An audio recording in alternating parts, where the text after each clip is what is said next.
شپږم سپاره کې 3 نمبر آیات دی.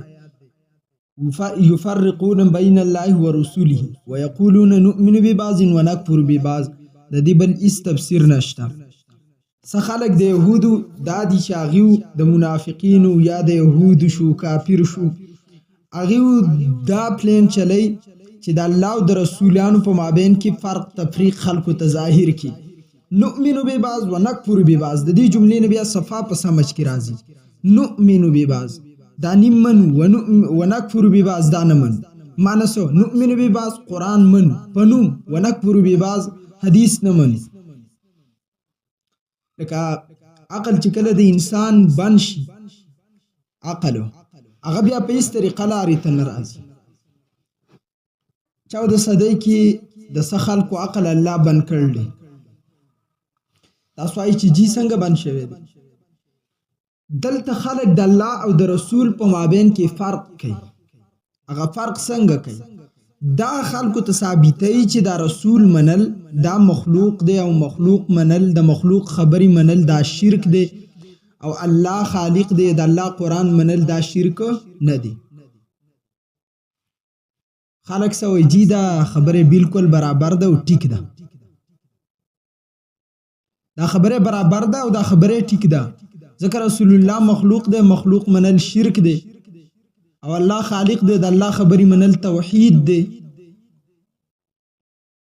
دا اوس د دې خلکو یو اولنې نمبر پلان. اوس د دې اصل جواب دا دی چې عقل ستا په دې بنیاد باندې چې دا تا ته لګیا دی او تا ته وایي چې رسول منل شرک دی الله منل توحید دی. دا سړی چې تا ته لګیا دی رسول منل شرک دی الله منل توحید دی. ته چې دا سړی مني دا شرک دی او که دا توحید دی. ته چې دا سړی مني دا شرک دی او که دا توحید دی. اوس سوال دلته دا دی رسول خو منل شرک شو خدا چې ته مني دا شرک دی او که توحید. لکه مسعود الرحمن عثماني فرقی والا د دا اولنې نمبر فلینم داو چې ځان واجب الاطاعت ثابت او خلکو ته زما اتباع فرض او د رسول الله صلی الله علیه وسلم خبري ممنه دا شرک دی. استغفر الله. د خلک تیر شوی دي لکه دې دور کې زمون برکات سره وسوي مذهب او دین فدیو کې فرق نو چې سړی ته خلق الجان معنا نه یاد او غره پاس یا موي چې ز فرق کوم د دوه شیزونو په مابین کې. قرآن مخې ته خودل کمال نه دی قرآن باندې فیدل کمال دی. لکه ما د یو اعتراض په حل کې تاسو ته ویلو څه خلک وایي ولقد یسرنا القرآن للذکر فهل من مدکر. قرآن الله وایي ما د نصیحت د فار آسان کړل دی. ذکر څه ته وایي نصیحت ته وایي. قرآن الله وایي ما د سره فار آسان کړل دی د نصیحت د فار قرآن الله آسان کړل دی. وس خلکو د دینه مطلب دا غسره چې د ترجمه او د تفسیر د فار آسان دی. تاسو خیال کړل دی دوايي ده دوايي خوراکو د دوايي په اثر فیدو دا هر انسان ته معلوم دي. هر انسان دوايي خوري د دوايي اثر در په جسم کیږي د ته محسوسيږي دا پیږي. لیکن هر سړی دوايي ایجاد کولای شي هر سړی دوايي جوړولای شي نه. الله وی قرآن ما د نصیحت د فار آسان کړل دی هر سړی تی نصیحت اغسته شي. معنا دا نو چې الله وایي چې قرآن تعالی ترجمه او تفسیر لا آسان شوی دی هر سړی ترجمه او تفسیر کولای شي نه. بیا الله قرآن کې دویم مقام فرمایي فقروا ما تيسر من القرآن والولا تات چې څومره د قرآن ناسانی د الله وایي. نو که قرآن آسان دی نو بیا په یو رکعت کې ټول ویل ولې نه دی پکار؟ آسان نه دی. د حفظ په بنیاد ګران د ترجمه په بنیاد مشکل د تفسیر په بنیاد مشکل د نصیحت په بنیاد آسان. کنی 1,24,000 کم و 20 صحابه کرام اغیو بیانه اما ترجمان القرآن ابن عباس ولی وی چې خپل صحیح خط ترجمه ټولو نه کوونکې د قرآن د عبدالله بن عباس دی. او بیا دا ولی وی چې ابن مسعود رضی الله تعالی عنہ مفسر قرآن دی. بیا خو هر صحابي عربیم دی عربي لغت هم ورته یاد دی. پکار خداوه چې بیا دا ویل چې تمام صحابه کرام د قرآن ترجمان دي. ها دی بعضی ته بکی زیات فقاهت حاصل له بعضی ته کم دی. نو هر سړی مفسر د قرآن نشي جوړېدی.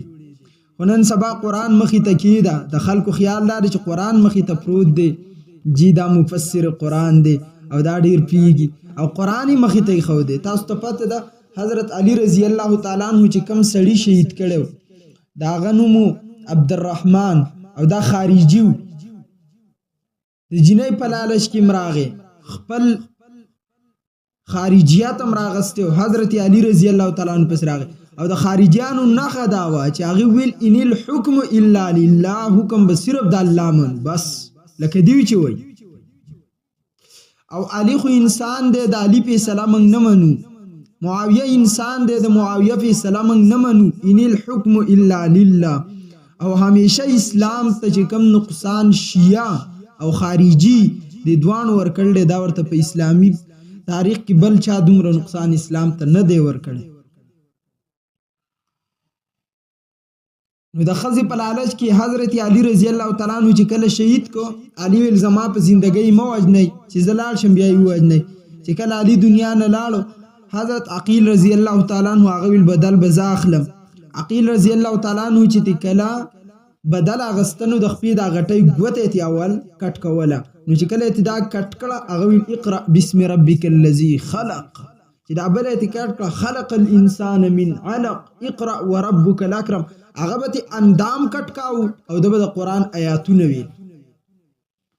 که د دې نن دور دا بازي بې عقله په هغې کې موجود وی، دوی به ویلی چې وګوره علي کم انسان قتل کو، د علي رضی الله تعالی عنہ اولاد کم انسان قتلی، کم چې په هر زخم باندې د الله جل جلاله نامه اخلي. خارجیانو همیشه پلین دی چې هغه تاله زهر په میټایي کې درکوي، تاله زهر په چیکي درکوي، دا د دیو پلین. نو ننم خلک چې مخې ته قرآن کې دي سرا پاسی جی کلمه چې څوک وایي قبلې ته مخ کوي اور قرآن یې مخې ته پروتي، زه هغه ته ملحد څنګه وویما، زه هغه ته خارجي څنګه وویما، زه ورته رافضي څنګه وویما. دراصل د دې خلکو ضمیر مړ دی. دا وایي